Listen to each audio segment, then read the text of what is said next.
Le Break Santé avec Antoine et Sarah. Le podcast où on ne te fera pas sentir mal de prendre un break.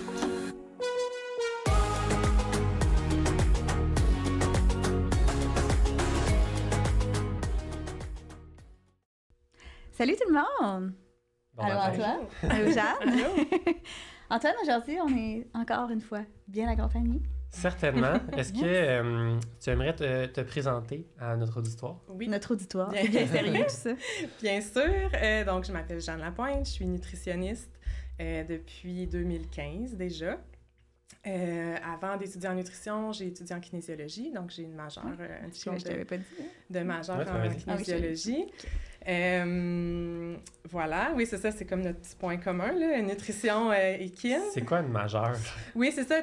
C'est pas un cycle supérieur, en fait. C'est que j'ai débuté un bac, puis en cours de bac, j'ai eu un cours de nutrition qui m'a donné envie d'aller étudier en nutrition.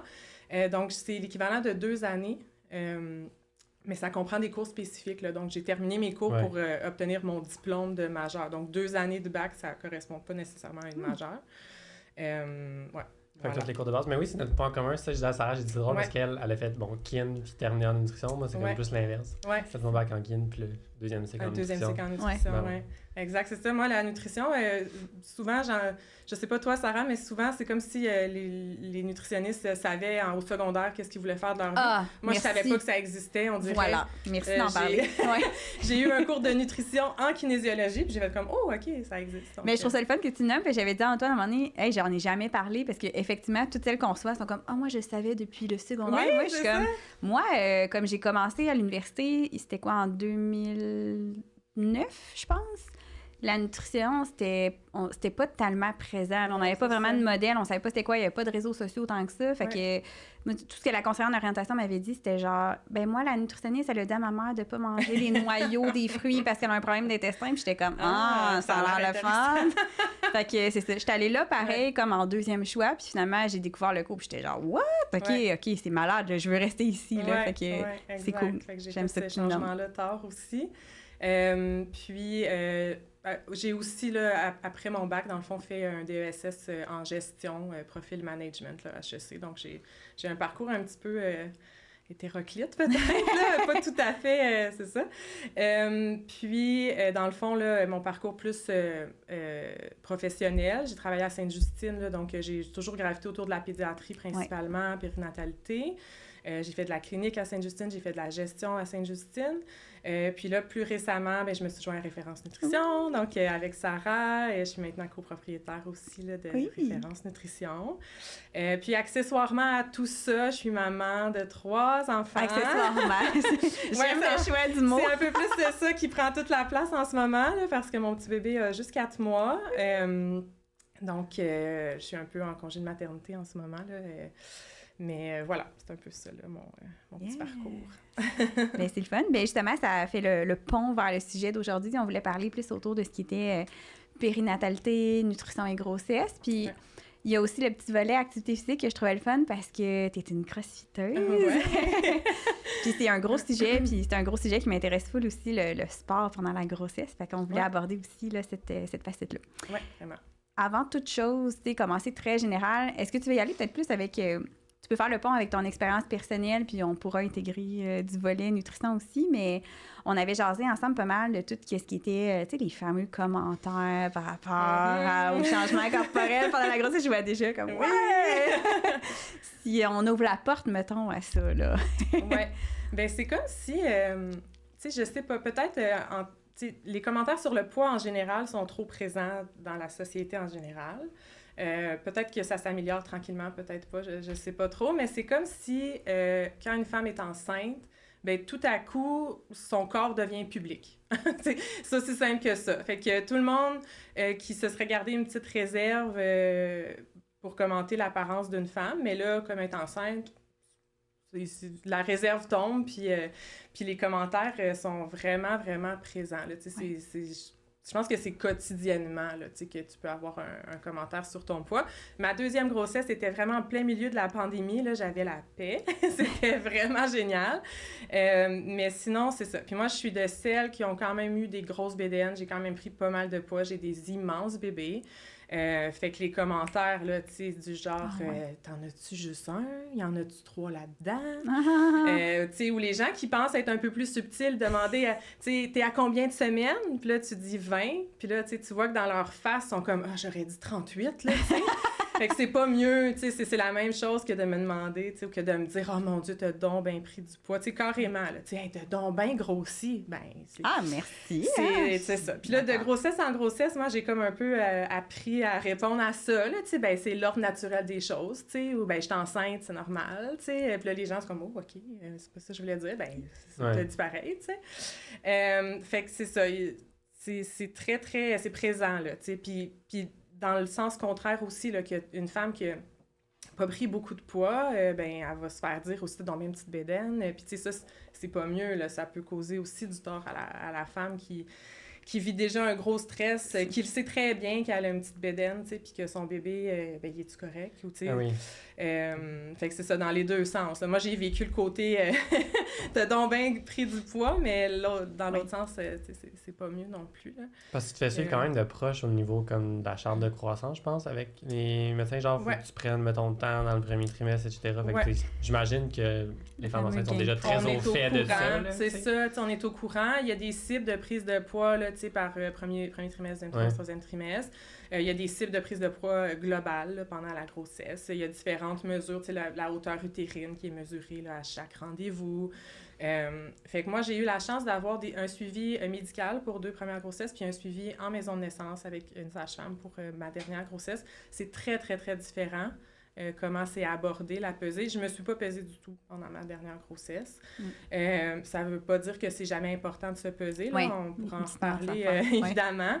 Mais c'est abordé vraiment différemment. Tandis qu'un suivi médical, en tout cas, mon expérience à moi, ben, c'était le cœur du rendez-vous, en fait. J'allais chez le médecin pour me peser, pratiquement. C'est ça. Voilà. Donc, Mais parlons-en tout de suite, là, parce que je trouve que tu ouvres une belle porte, puis je vais le plugger en même temps, parce que je pense que je ne l'ai pas dit encore dans ce podcast-là. Mais ça fait 2 podcasts qu'on dit ça. Hein? Non. Tu parles de sage-femme. J'ai la chance, je vais le nommer comme ça, d'enseigner la charge de cours, le cours volet nutrition, là. Il y a un nom plus élaboré que ça, là, mais de façon générale, le cours nutrition aux sages-femmes à l'UQTR. Fait que, effectivement, là, j'ai appris beaucoup sur l'approche sage-femme, puis c'est vrai que les façons de voir vont être vraiment différentes. Puis on parlait de patients partenaires avec notre collègue Claudia dans un autre podcast. C'est vraiment plus ça au cœur de l'approche. Puis effectivement, tu sais, la vision sur la pesée va vraiment être différente aussi. Mais ce serait intéressant d'en parler parce que je pense qu'il y a beaucoup de mythes puis de fausses croyances un peu par rapport à tout ça. Autant des fois, on met trop l'importance là-dessus, des fois pas du tout, mais il y a peut-être... il y a quand même une raison pourquoi que c'est là. Fait j'aurais aimé ça t'entendre là-dessus. Oui, mais c'est ça. C'est sûr, je veux pas être celle qui dit plus personne se pèse jamais. Là, c'est vraiment pas ça le point. Il y a des enjeux quand même. Là. Certaines femmes qui peuvent avoir des enjeux reliés au fait de prendre trop de poids pendant leur grossesse. Ça peut être synonyme de certains problèmes de santé, de prééclampsie, de problèmes qui peuvent être dangereux pour la femme et pour le bébé. L'inverse aussi, donc de ne pas prendre suffisamment de poids, bien là, est-ce que le bébé a une croissance optimale? Est-ce qu'il reçoit suffisamment de nutriments? Est-ce qu'il y a un enjeu au niveau du placenta? Donc, il y a plein de choses. Donc, il y a des raisons pour lesquelles on se pèse enceinte. Là. C'est pas, ça ne sort pas de nulle part. Par contre, ce que j'ai compris avec mon suivi sage-femme, c'est que il se basait aussi beaucoup sur d'autres données. Donc, tu sais, si j'avais souffert de prééclampsie, j'aurais probablement eu d'autres symptômes. Qu'est-ce que de la prééclampsie? En fait, c'est une condition où la femme, c'est souvent plus vers la fin de la grossesse, va développer de la haute pression, entre autres, va souvent devenir très enflée, peut avoir plein de symptômes, là, des maux de tête, des vomissements, tout ça. Puis c'est une urgence médicale, en fait. Là. Normalement, il faut que le bébé naisse relativement rapidement là, quand ça arrive. Ça peut être grave. C'est ça peut être très grave. Donc, il y a une raison pourquoi on se pèse. En même temps, j'ai l'impression que dans les suivis sage-femme, peut-être aussi par le fait que le suivi est tellement différent, puis on passe comme 1 heure par rendez-vous avec la sage-femme. Elle nous connaît, elle reconnaît notre visage. Une fois, en fin de grossesse, moi, c'était l'été, ma fin de grossesse, j'étais enflée, mes pieds ne rentraient plus dans mes sandales. Elle m'avait dit « Oh, je te trouve enflée, on va prendre ta pression. » Donc, si elle s'était fiée juste à mon poids, elle aurait probablement fait « Oh, là, ton poids, t'as pris trop de poids. » Mais en fait, c'était juste parce qu'il faisait terriblement chaud, puis j'avais de la rétention d'eau normale de fin de grossesse, tu sais. Donc, j'ai l'impression qu'ils sont plus un peu dans les nuances, dans les suivis. Mais c'est plus global, en fait. Oui, plutôt que de regarder juste un paramètre, puis on n'est pas en train de dire que les médecins regardent juste un paramètre. C'est vraiment pas ça l'idée, mais des fois, comme toi, ça pouvait te donner ça comme impression, parce que tu n'avais peut-être pas l'information de comment était analyser la donnée, finalement. Exact. Mais c'est vrai que c'est des choses qu'on entend souvent. Tu sais, moi, il y a plein de femmes qui me disent on n'arrête pas de me dire que là, je prends trop de poids, puis il faut que j'arrête de prendre du poids. C'est comme, OK, oui. OK, on va s'asseoir, puis on va comme jaser. C'est pas quelque chose que tu peux contrôler si bien que ça. Puis il y a une nuance aussi entre, puis c'est pas que c'est pas vrai, là, c'est vrai, il y a des recommandations, puis il y a des risques si on dépasse, mais il y a aussi toute l'histoire de la courbe. Fait que tu peux être à l'extérieur de ta courbe, mais si ta courbe se suit, c'est différent que si t'es à l'extérieur de ta courbe, mais que ta courbe est super cassée, tu sais. Au même titre que ça serait pas bon de casser ta courbe vers le bas puis de commencer à plus prendre de poids ou même en perdre pour rentrer dans le gain de poids recommandé, ça serait pas une bonne idée, ça pourrait même être dangereux. Tu vas faire les régimes enceinte? Non, c'est bizarre, hein? Ben voyons. C'est sûr que oui. Ben voyons donc. Parce que tu prennes le moins de poids possible, comme ça, après ça, tu le repères plus vite. Tu retrouves ton corps. Mais on rit, là, mais tu sais, j'en ai entendu, là, puis dans mon entourage aussi, là, des choses que c'est comme... Puis il y a un trouble alimentaire aussi qui est associé, malheureusement, à la grossesse, qui est la mommirexie, où j'ai comme un blanc, là. J'allais dire mommy brain, là. J'ai mon petit mommy brain, puis je suis pas une mommy, là. Mais il y a un autre terme aussi, mais ça peut être grave, parce que oui, il y a même la peur de prendre du poids pendant la grossesse, alors que c'est non seulement normal et attendu, c'est nécessaire aussi pour la croissance, en fait. Oui, je disais sur la mommirexie ou l'autre terme que moi non plus, m'échappe mon plus, là. Mais c'est aussi non seulement de prendre du poids, mais c'est aussi une crainte des différents changements corporels, donc l'élargissement des hanches, la poitrine qui change, tout ça. Ça peut être quand même très problématique là, pour la maman et pour le bébé aussi. Oui, effectivement. Ouais. Puis justement, tu sais, on parle de l'importance de la croissance, que oui, il y a un certain gain de poids qui est nécessaire, il y a les courbes qu'il faut suivre, etc. Si on parle un peu plus des besoins plus spécifiques, là, parce que ça aussi, on entend bien des choses au niveau de la femme enceinte, tu sais, est-ce qu'on prend un supplément? Est-ce qu'on prend pas un supplément? Comme si je ne savais pas. Là. Encore une fois, à chaque fois, on est comme on a l'air tellement de pas savoir, ça me fait toujours rire. Moi, je suis vraiment pas expert là-dedans, fait que je t'écoute. L'acide folique, pourquoi? Puis y a-t-il d'autres choses? Oui, il y a d'autres choses. Oui, c'est ça, il y a d'autres choses. Normalement, là, on va recommander une multivitamine qui comprend de l'acide folique et un paquet d'autres vitamines minéraux. C'est vrai qu'il faut la prendre avant maintenant, c'est ça? Oui, Santé Canada, l'acide folique, en fait, Santé Canada recommande là, 3 mois pré-grossesse. Donc, en fait, la recommandation qu'on entend souvent, c'est toute femme en âge de procréer devrait en prendre au cas où il y a une grossesse qui arrive un peu en surprise, là, peut-être, ou plutôt que prévu, ou peu importe.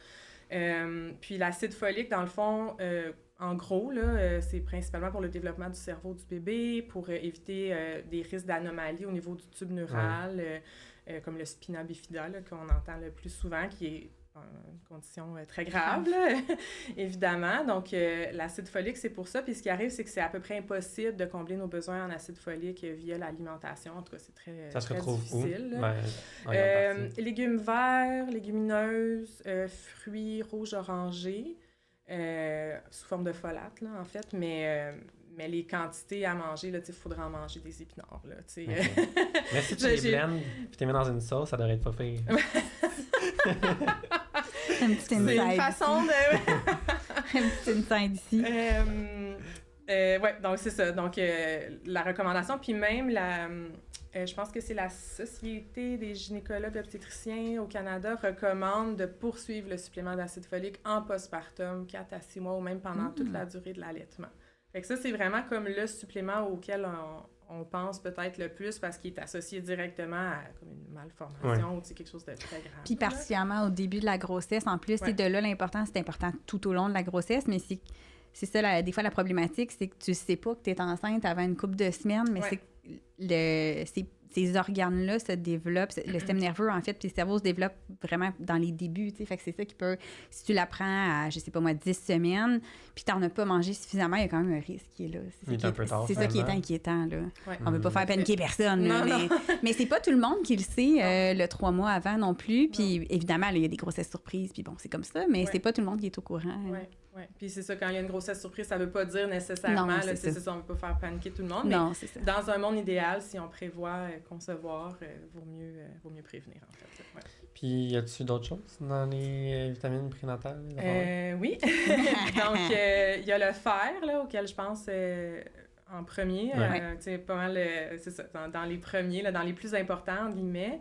Le fer qui est malheureusement souvent difficile aussi à prendre, là, qui peut causer à tolérer, oui, c'est ça. Donc, ça peut être difficile, là, surtout au début de grossesse, quand on a déjà des nausées, déjà des reflux ou peu importe, ça peut être difficile. Dans les suppléments? Oui, exact, dans les suppléments. En fait, le volume sanguin de la femme enceinte augmente de façon assez importante, donc d'où l'importance là, de prendre le supplément de fer.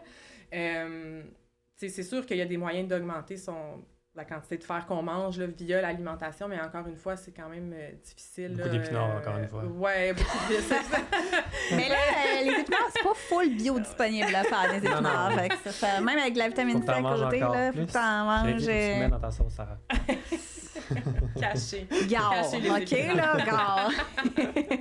Non, sans blague, le fer de source plus végétale, là, hémique versus non hémique. Ouais. Hémique ou héminique, là, on dirait que je suis tout le temps mêlée dans les deux. Hémique, merci. Ouais. Mais maintenant, je vois beaucoup héminique. Ben c'est ça, hein? Ouais. Ben là, oui, dans les sources que je consultais, moi aussi, j'avais les deux, plus j'étais comme un peu fourrée, mais bref, le fer non hémique ou non héminique, peu importe, il est vraiment moins bien absorbé sous sa forme, c'est ça, les formes qui viennent plus végétales, puis on peut le combiner avec une source de vitamine C pour augmenter l'absorption, mais ta sauce, c'est une source de vitamine D dans ta sauce, puis t'as cuit, bye bye la vitamine C. Fait que, pas dans les sauces.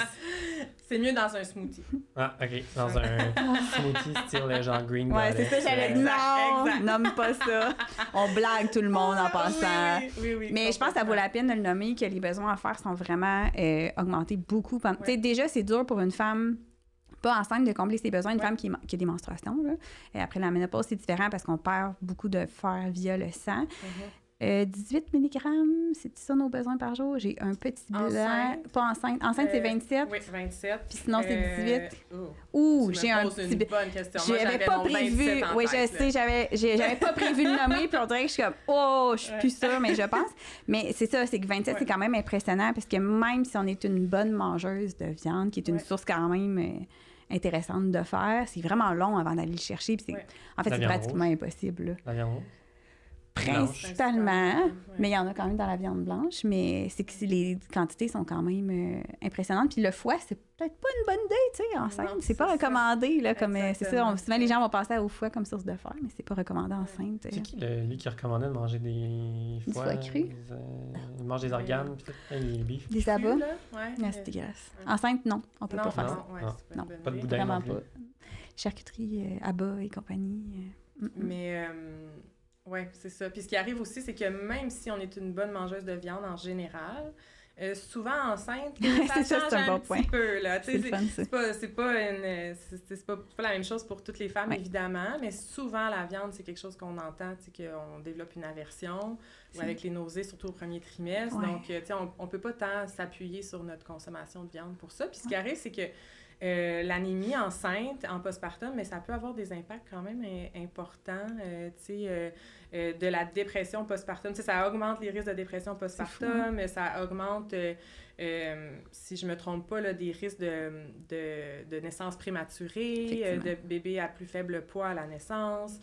Donc, il y a quand même des risques importants. Puis ne serait-ce qu'au niveau de l'énergie, déjà, c'est assez énergivore une grossesse. Si en plus on est anémique... ça va être long. Ça va être un long 9 mois, là, tu sais, donc voilà. Mais ça reste que c'est quand même difficile parfois de les tolérer, ces suppléments-là. Juste pour clarifier, là, tu parlais d'anémie, de besoin d'énergie. Oui. Parce que dans le fond, l'anémie entraîne de la fatigue. Oui. Ça serait un des symptômes. Oui, ça serait un des symptômes. Fatigue, essoufflement.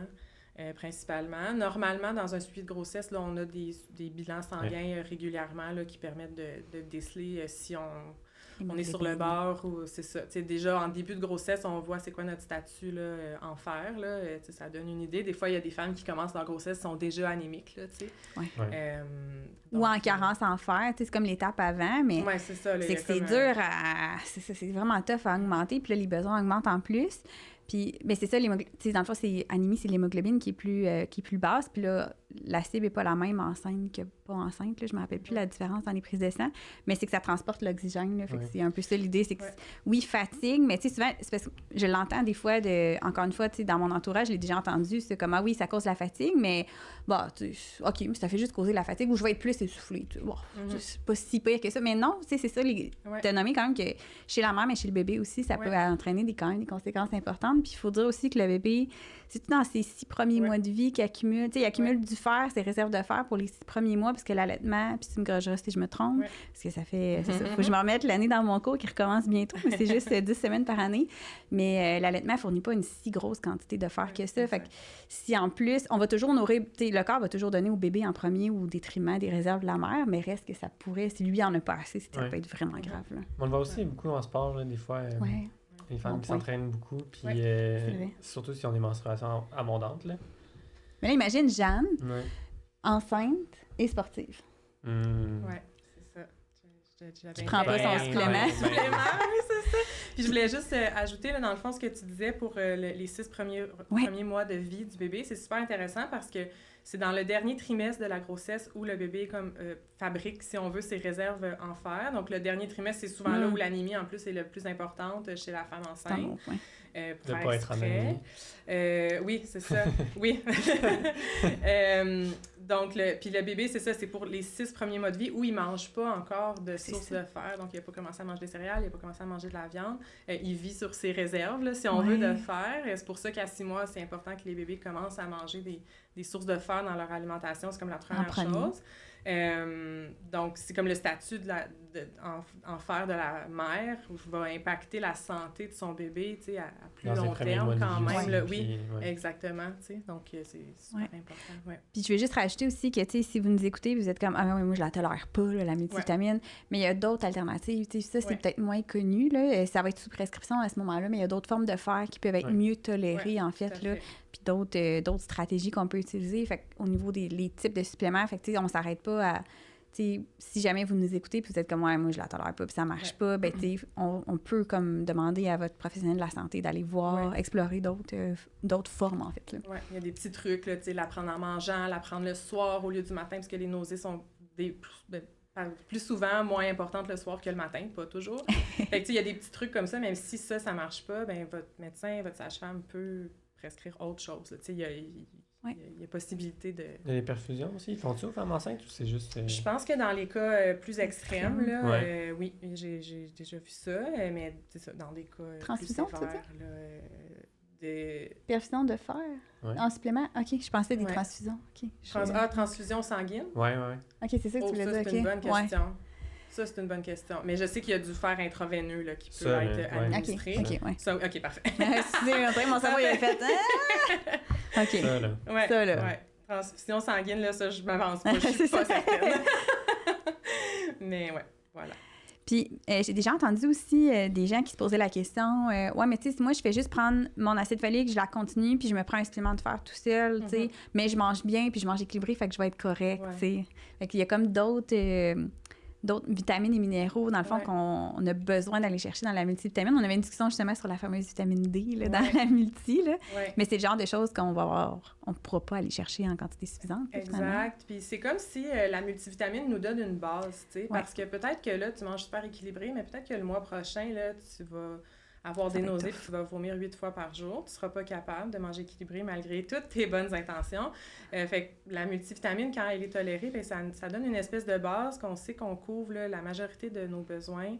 Justement, calcium, vitamine D, c'est autre chose qui est super important. Développement des os, développement des dents chez le bébé. Puis le corps est bien fait. S'il n'y en a pas assez, il va tout prendre pour donner au bébé, mais il va le prendre nous, mais il va le prendre dans les réserves de la mère. Fait que là, la mère va se retrouver à prendre son calcium de ses os, donc ostéopénie, donc c'est ça, c'est important. Le corps est bien fait dans un sens parce que sa priorité, c'est le bébé, mais au détriment de la mère, donc c'est ça. À moins de, c'est parce que ça devient aussi un peu fou là, de se dire, OK, je vais tout calculer ce que je mange pour avoir mes besoins, rendu là, vaut mieux avoir une multivitamine, essayer de manger le plus équilibré possible, tant mieux, mais il y a beaucoup de choses on n'y arrivera pas dans l'alimentation, là, comme tu dis, vitamine D, le soleil, Donc, voilà, je pense que c'est important. Là, ça me fait penser à quelque chose.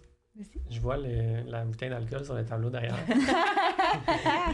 En Italie, on avait une discussion là, sur la consommation d'alcool, je t'avais dit. C'est vrai. Puis on m'a dit, ben ici, les femmes enceintes, c'est 1 verre par jour. Ouais. C'est quand même... Moi, j'étais choquée. Mais tu sais, comme j'ai pas étudié ça du tout, fait que j'étais comme... Je suis pessimiste. Oui. Ben, tu sais, les recommandations officielles, c'est vraiment pas d'alcool enceinte, là. Même, tu sais, il y a comme un débat au niveau du kombucha, là, s'il y a un petit pourcentage d'alcool, là, tu sais, donc on est vraiment dans le pas d'alcool enceinte. Ce qui arrive, c'est que l'alcool traverse la barrière du placenta, comme directement. Fait que ça s'en va directement au bébé. Est-ce qu'un verre de vin dans ta grossesse va faire quelque chose à ton bébé? On le sait peut-être pas. Peut-être, tu sais, puis tant mieux pour toi, mais je trouve que c'est un gros risque à prendre, en fait. Tu sais, c'est un gros risque à prendre que le bébé soit en symptôme de, tu sais, ça peut avoir... Oui, exact, tu sais, ça peut avoir des gros impacts. Les recommandations plus officielles, c'est pas d'alcool, mais je sais qu'il y a toutes sortes de pensées par rapport à ça, que le vin, c'est correct, mais pas la bière, que le, tu sais, mais... Finalement, c'est juste que c'est pas encore méga démontré, puis je veux dire, ils feront pas des expériences sur les femmes enceintes. Voilà. Mais ce que j'ai compris, c'est que c'est vraiment plus en mode, s'il y a potentiellement un risque pour les femmes enceintes, comme fait juste le mettre de côté. Oui, exact. Il y a beaucoup de choses comme ça, parce que c'est difficile, très peu éthique de faire une étude avec une femme enceinte. C'est qui va vouloir... Ah oui, je vais l'essayer, moi, l'alcool, puis vous tester, voir ce que ça donne chez mon bébé. Puis c'est qu'il y a des affaires... C'est ça qui est fucked up un peu, c'est qu'il y a des affaires que tu verras pas avant des années. Tu verras pas à la naissance nécessairement. Puis c'est là où c'est dur de faire des liens après ça. Fait qu'il y a plein de choses qu'on sait pas. Puis il y a plein d'éléments comme ça. Moi, je pense aux tisanes. Là, comme à quel point c'est un monde où c'est pas clair là, quelle tisane tu peux prendre ou pas en grossesse. Là, c'est genre... Mais c'est ça, c'est qu'on n'a pas de données, mais on peut pas tant en avoir. Il y en a qu'on le sait que c'est clair. Là, ça fait des choses spécifiques, mais sinon... On le sait pas, on va pas tester ça chez des femmes enceintes. Exact. Mais non, l'alcool, effectivement, c'est la recommandation, c'est 0, là, parce qu'on le sait pas, tu sais, on n'a pas de données, fait que tant qu'à... Là, après ça, c'est... Tu choisiras bien ce que tu veux faire. Exact. C'est toujours ça, exact. Au final, c'est toujours ça, mais je pense que ça vaut la peine de le nommer, parce que c'est vrai qu'il y en a qui sont comme « Ah, mais c'est comme le reste, tu sais, c'est de la modération. » Mais non, là, tu sais, là, c'est différent. En grossesse, c'est comme particulier, tu sais, je sais que c'est long, 9 mois, mais ça reste que... Là, ça s'en va direct au bébé qui est beaucoup plus petit, qui est en construction. Il y en a des cas là, de syndrome d'alcoolisme fœtal, puis c'est pas nécessairement des gens... Je sais pas les quantités qui sont consommées minimalement pour ça, mais ça reste que c'est quand même un gros risque à prendre. Puis là, c'est un peu différent parce que... Puis là, je repense à Claudia dans l'autre épisode qui nous disait... Quand tu prends une décision, pour toi, c'est une chose, mais que ça peut impacter les autres, ça en est une autre. Puis je trouve que ça, c'est un foutu bel exemple que c'est pas juste ta décision à toi, ça va affecter ton enfant. Fait que c'est quand même... Puis pas de jugement, là, mais c'est plus souvent, c'est un manque de connaissances. Parce que moi, ce que je l'entends, ça, c'est comme « Ah, ouais, mais c'est correct, là, tu sais, à un moment donné, il faut pas virer fou. » Ben, faut pas virer fou avec les desserts, faut pas virer fou avec... tu sais, plein d'affaires dans l'alimentation, mais l'alcool, c'est comme... Un peu peut-être virer fou. c'est pas la... C'est juste que c'est pas le même niveau, là, mais tu sais, autrement, il y a des périodes critiques dans la vie, là. Oui. Que ce soit pour le développement, de qualité sportive ou bien de développement.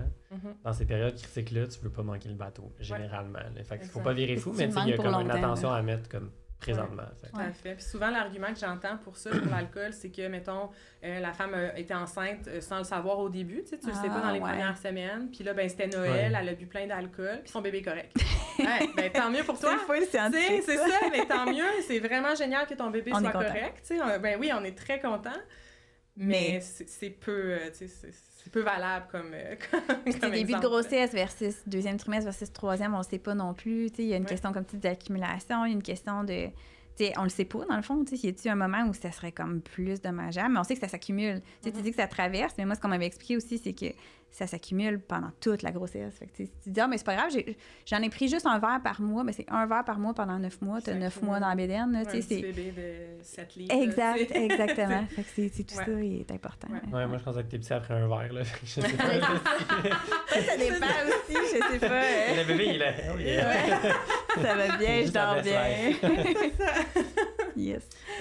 On parlait de, tu sais, justement, là, l'alimentation équilibrée, que, tu sais, on peut avoir full de bonnes intentions, mais que quand on arrive pendant la grossesse, on peut faire comme « Oh shit, je n'avais pas prévu d'avoir des symptômes comme ça, de nausées, vomissements. » Ça aussi, là, tu sais, j'en vois beaucoup dans ma clientèle qui sont comme...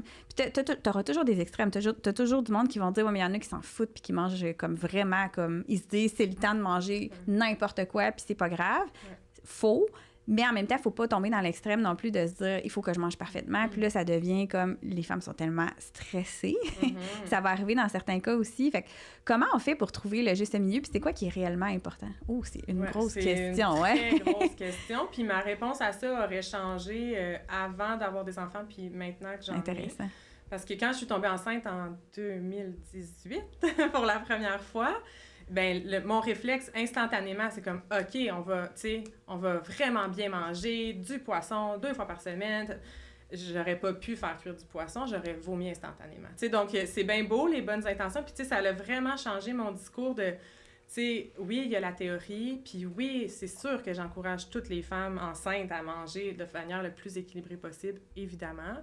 Mais ça se peut là, que pendant 3 mois, tout ce qui rentre, c'est des toasts au beurre. Oui, c'est ça. Fait que, à la base, première étape, se nourrir. Première étape. C'est un bon point. Puis j'ai comme un peu changé mon discours de, souvent on entend faut que tu manges...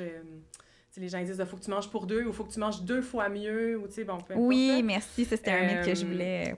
Ouais, c'est ça. Mais moi, ce que j'essaie de dire plus, c'est en fait... T'essayes dans ta journée, d'avoir des aliments qui sont denses en nutriments le plus que tu peux. Que peu importe ce qui passe. Fait que si, idéalement, on voudrait manger des légumes dans une alimentation équilibrée. Les légumes cuits enceintes, ça arrive que ça passe pas. Là. Moi, je suis à 4 mois postpartum, ça passe pas tellement des légumes cuits encore. Puis je sais que ça va revenir. Ça me fait ça à mes 3 grossesses. Est-ce que ça s'explique par une quelconque science? Je pense pas. Mais c'est ce qui m'arrive. Fait que là, OK, qu'est-ce que je peux faire? Je suis pas capable de manger des légumes cuits. Ça sert à rien, de virer fou avec ça. Il y a d'autres façons d'aller chercher les nutriments qu'on a besoin. Crudité, des épinards dans un smoothie. T'es épinards! T'es content? Hey, je suis vraiment content.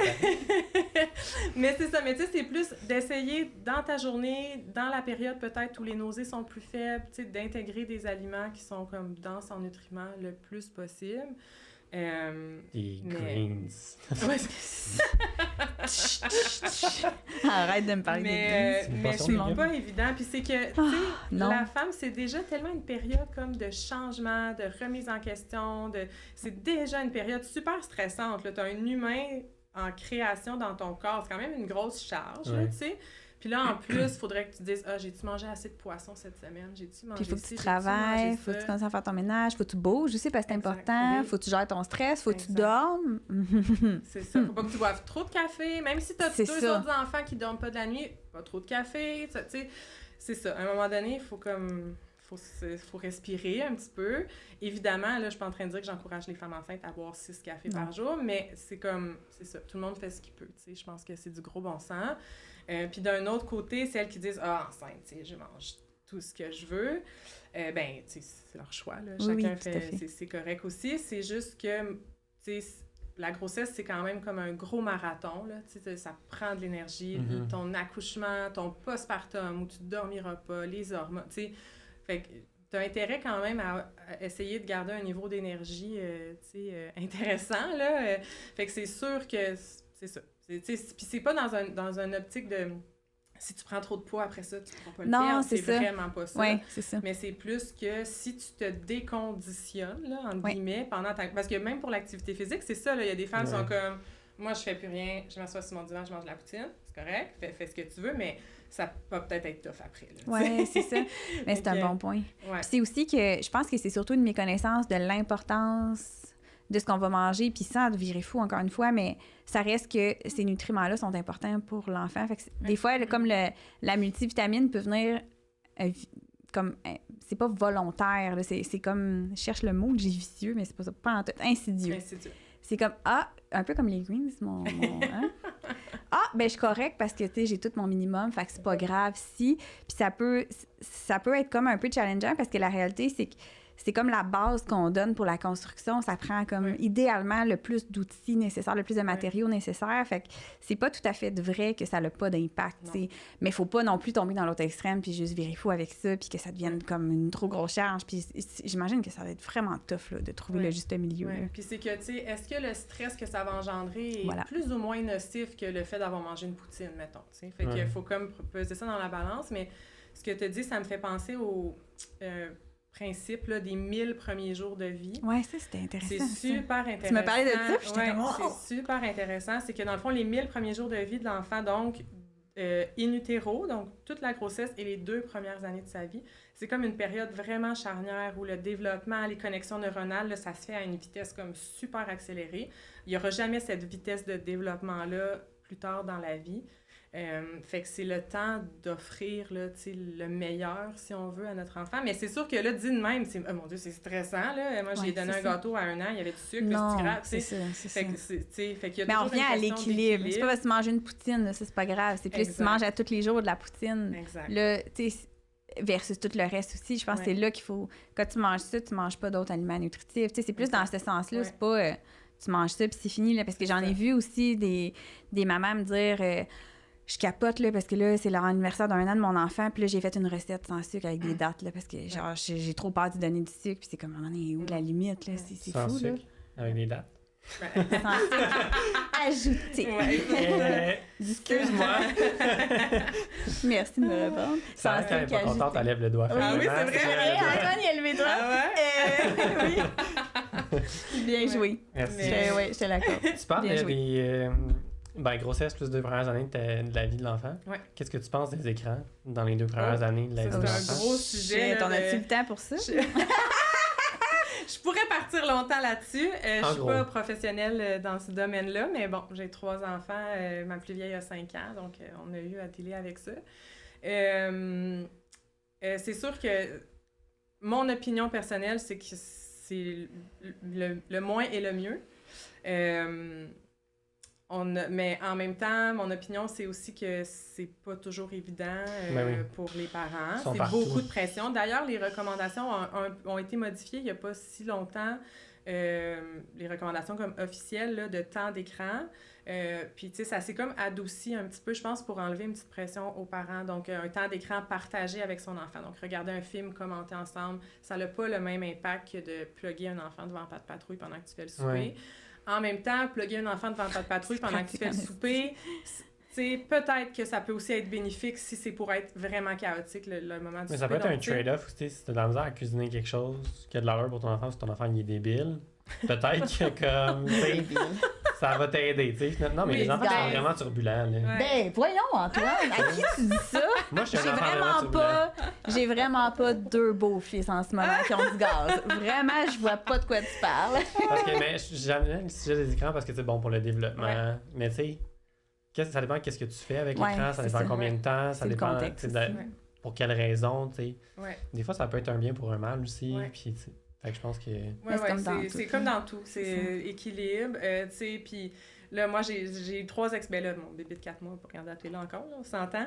Mais tu sais, j'ai 2 expériences différentes. Là. Ma première, là, on était comme, oh mon Dieu, tu sais, non, pas d'écran. Je pense qu'elle a pas regardé la télé avant, comme, tu sais, on a été intense, là, tu sais.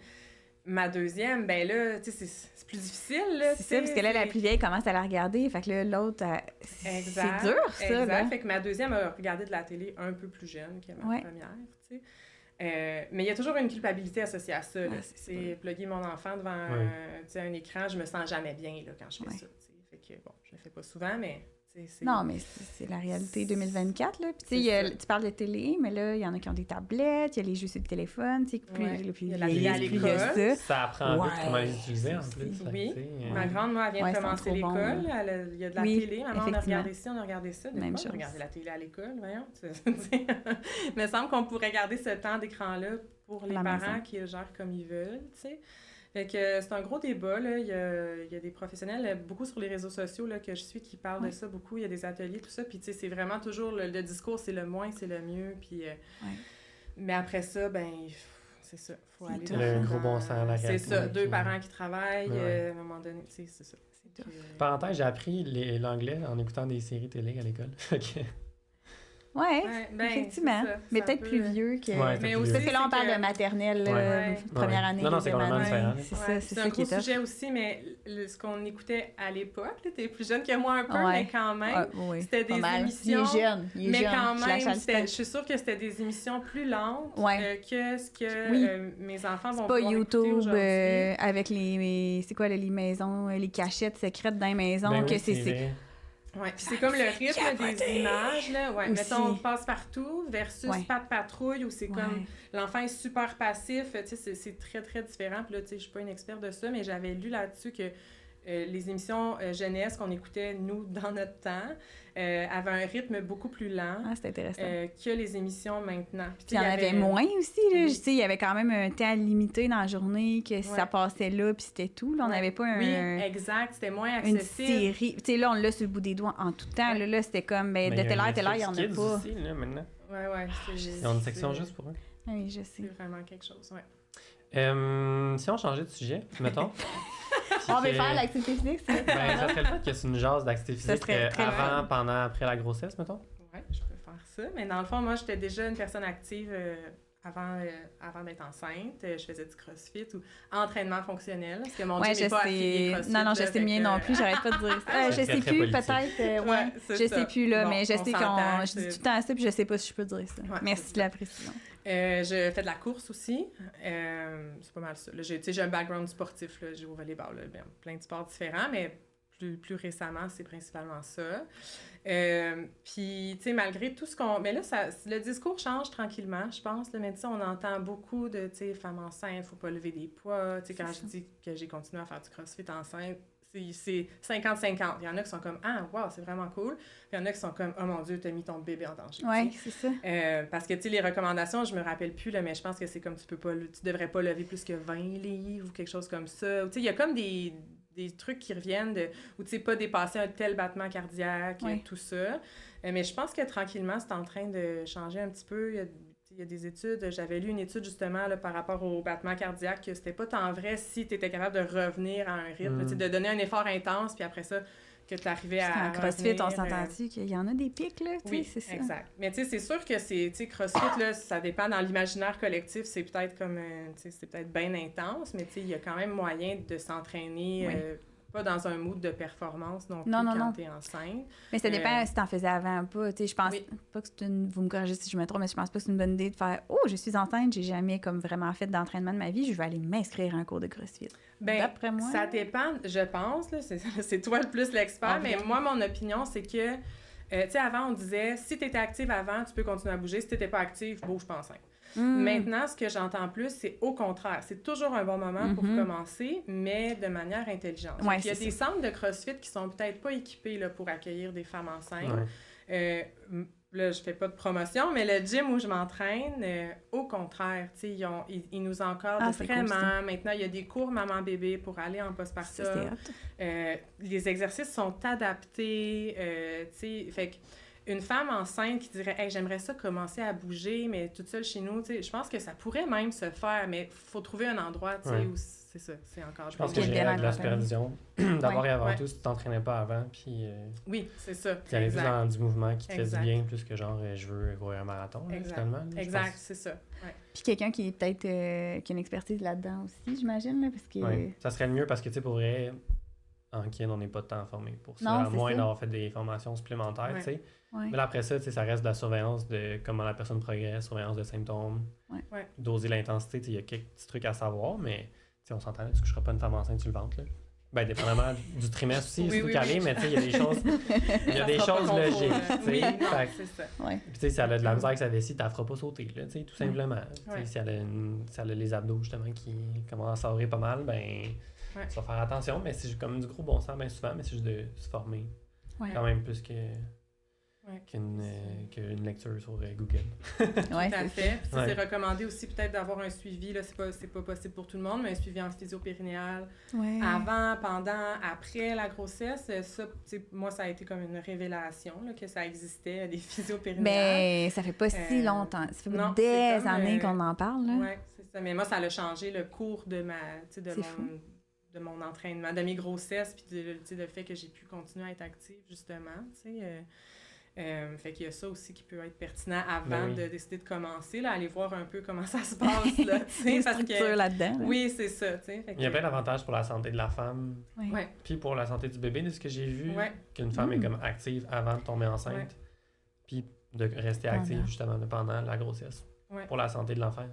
Oui, mais tu avais une donnée là-dessus. Là, oui, mais j'avais même lu, c'est ça, que même pour le développement, là, ça allait jusqu'au développement comme langagier de l'enfant, développement, de diverses compétences comme ça. Là, l'enfant rendu comme à 5 ans, il y avait un développement plus...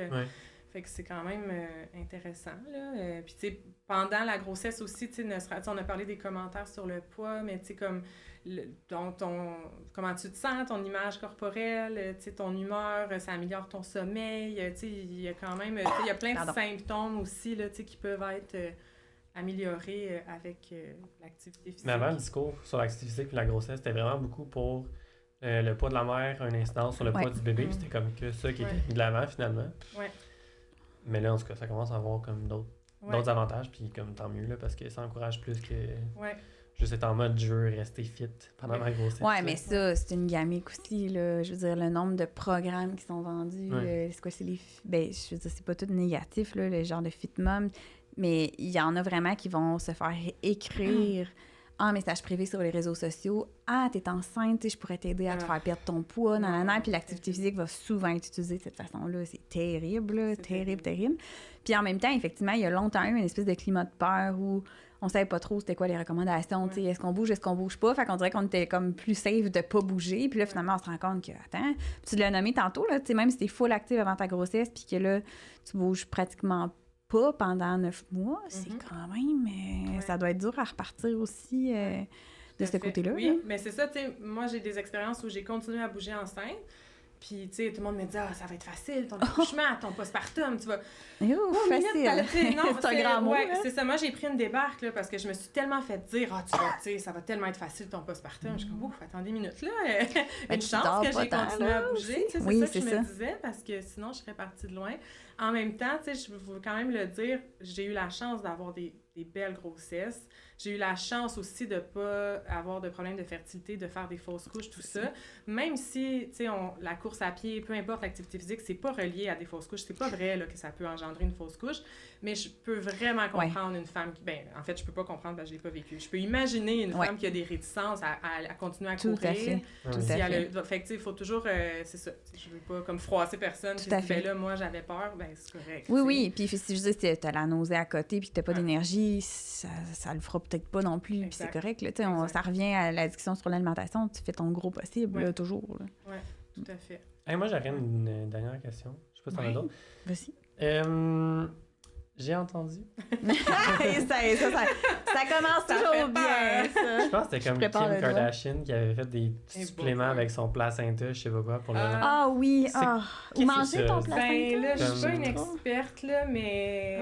Ouais, mais c'est pas très traditionnel, là, mais je sais qu'il y a des femmes qui conservent leur placenta pour divers usages. Il y a des femmes qui vont le planter pour planter un arbre, genre, là.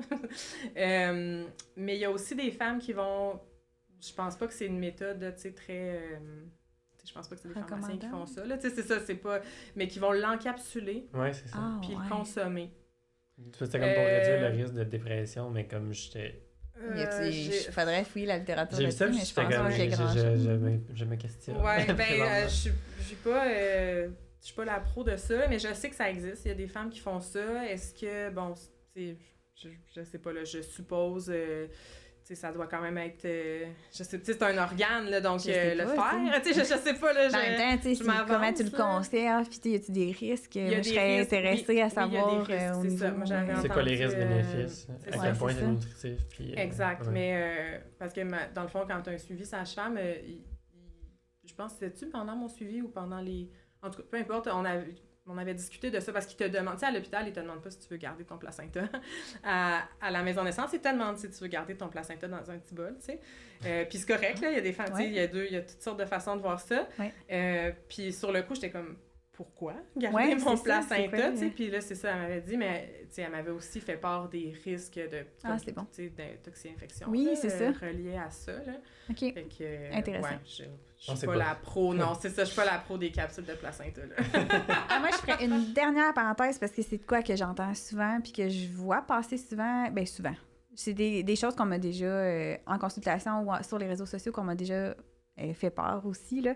Le test de diabète de grossesse. Oui. Je t'en avais parlé, là. Tu sais, il y a beaucoup de grossophobie qui va être relié à la grossesse. Là. Fait que déjà, on parlait par rapport au gain de poids, puis tout ça, mais si à la base, tu es une personne qui a un poids plus élevé, une femme qui a un poids plus élevé, tu risques de vivre encore vraiment ça plus rochant. Là, tu peux vivre vraiment de la grossophobie pendant ta grossesse.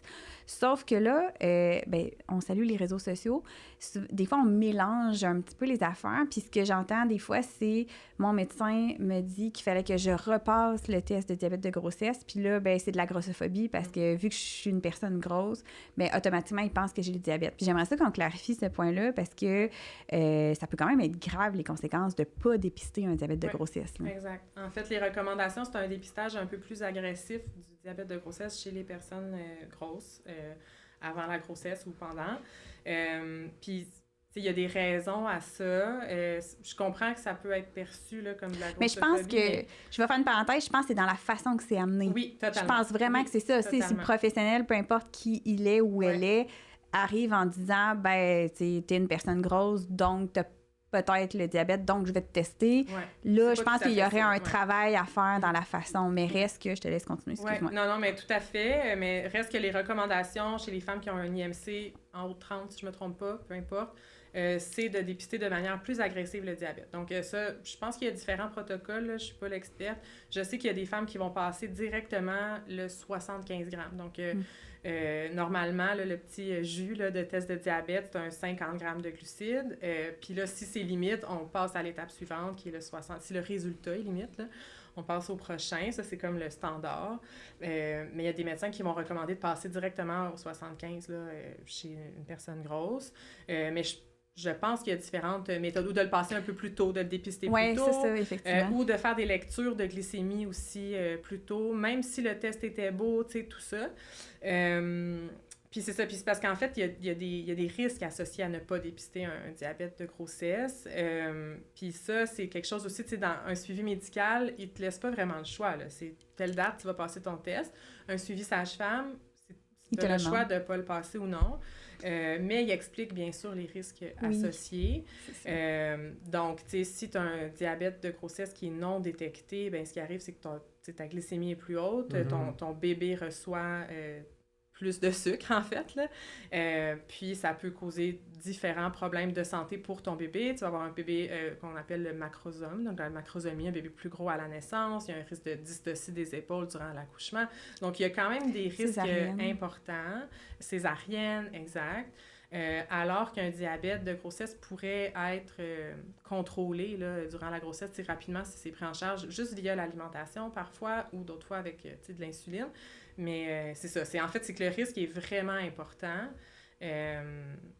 Puis c'est pour ça là, que c'est dépisté plus tôt, en fait. Fait que ça se peut que tu sois encore plus gros et que tu n'en fasses pas du diabète, mais tu sais, oui, mais comme tu peux, puis là, je le nomme, là, tu peux être mince et en faire. J'ai des patientes très minces qui en ont fait. C'est pas une affaire, il y a plus de risques associés à, mais comme des maladies, malheureusement, certaines maladies qui vont être associées à, encore une fois, on en a parlé dans l'autre épisode pour le diabète de type 2, malheureusement, le fait de, si je prends mon poids de façon génétique plus au niveau abdominal, viscéral, ça augmente le risque.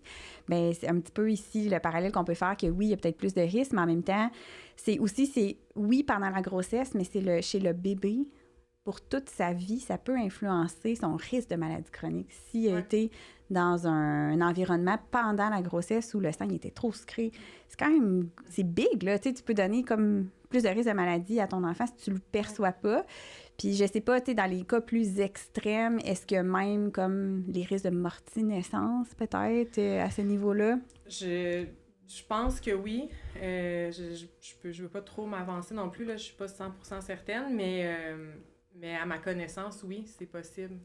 Je pense qu'on doit parler de cas plus extrêmes, mais ça arrive malheureusement. Je prends l'exemple de quelqu'un qui s'est fait mal informer puis qui se fait dire « il faut que tu passes tel test parce que tu es une personne grosse. » Puis comme « t'as peu, là, c'est pas correct de me faire ça. » Ben non, je le passerai pas parce que là, je vis de la grossophobie médicale puis c'est n'importe quoi. Puis je leur passerai pas le test, même si je l'ai passé une fois. Puis finalement, on l'a échappé puis il y avait un diabète. C'est pas juste « t'as le sang plus sucré. » C'est non, ton bébé se développe dans un sang plus sucré. Puis là, c'est parce que j'ai juste Claudia en tête qui est ma collègue qui est venue sur l'autre épisode aussi, qui vit, elle, avec le diabète de type 1. Puis comme... Elle, c'est son enjeu là, pendant ses grossesses, puis elle n'arrête pas de répéter à quel point ça peut être grave, là, justement. Fait que c'est vraiment... Tu sais, c'est tout le temps de trouver, encore une fois, tu sais, départager le vrai du faux là-dedans. Puis je pense qu'il y a vraiment une grosse portion éducation, effectivement, de la façon que c'est amené. Là, tu sais, c'est ça. Effectivement, la grossophobie est super problématique, mais ça n'enlève pas le risque. C'est ça qui est dur à tout le temps. Des deux côtés, je pense que la discussion doit être faite. Tu sais, dans le sens où tu peux être frippé facilement quand tu reçois un message que tout est de la grossophobie. Puis de l'autre côté, tu peux être... Comment tu approches ton patient aussi, ça peut être comme super problématique. Oui, puis c'est qu'il y a comme une petite... là, peut-être honte, c'est fort comme mot, là, mais associé au diabète de grossesse. C'est oui, comme, je pense que oui. Comme c'était des habitudes. Mangeait mal, c'est parce qu'elle bougeait pas, c'est parce que ci, c'est parce que ça. Puis là, tu sais... mais non, en fait, là, j'aurais pu avoir le diabète de grossesse, même si je m'entraînais puis je courais enceinte, là, j'aurais pu. C'est pas une affaire de juste des habitudes de vie. Comme tu peux manger super mal toute ta grossesse puis jamais faire de diabète de grossesse. Fait qu'encore une fois, je pense que c'est un manque de connaissances. Puis tu sais, oui, là, c'est sûr que c'est dans la façon qu'on le reçoit, mais en même temps, si toute ta vie, tu as vécu de la grossophobie de partout, de toutes parts, autant dans le milieu médical que dans le milieu de ta vie en général, c'est normal que ta mère soit courte. C'est juste ça qui est comme... C'est ça qui est tough, tu sais. Mais oui, il y a beaucoup de sensibilisation encore à faire sur ces enjeux-là, mais bref, je voulais le nommer. Là, le test est quand même important. Ce que je me mets, c'est beaucoup qu'il y a des sujets comme ça qui sont comme explosifs de part et d'autre, finalement. Fait que, tu sais, d'un côté ou de l'autre, comment tu abordes, tu perçois les choses, souvent... C'est comme tellement sensible qu'on dirait que des fois, il n'y a pas de way out. Ça va juste comme créer une petite friction. Là, après ça, c'est de peser le pour ou le contre de faire ou ne pas faire le test. Puis à the end of the day, tu sais, c'est le bébé qui est important. Puis c'est lui qui paye pour. Si jamais, peu importe, ça a été mal, le discours a été mal perçu des deux côtés. Tu sais, c'est ça qui est dur de ramener à... Parce que quand tu n'es pas dans le milieu de la santé puis tu le sais pas...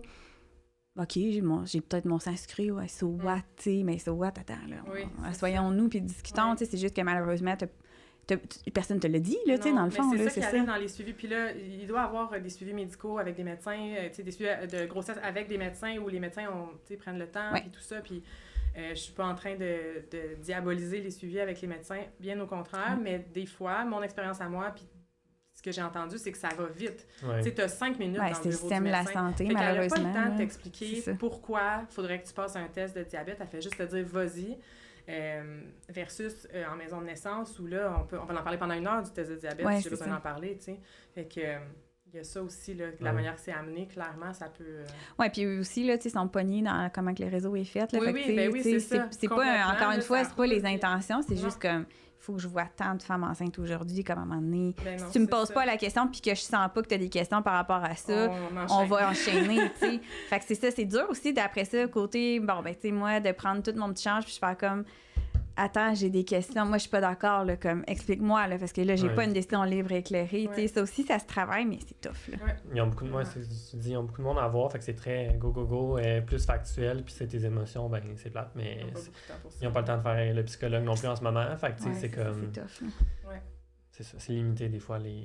Oui, fait que de là, l'importance d'aller consulter d'autres professionnels de la santé pour s'outiller, pour répondre aux questions, de consulter des ressources fiables. Aussi, là, pour les femmes enceintes, il y a plein de ressources gratuites du gouvernement, là, du Canada, partout sur Internet.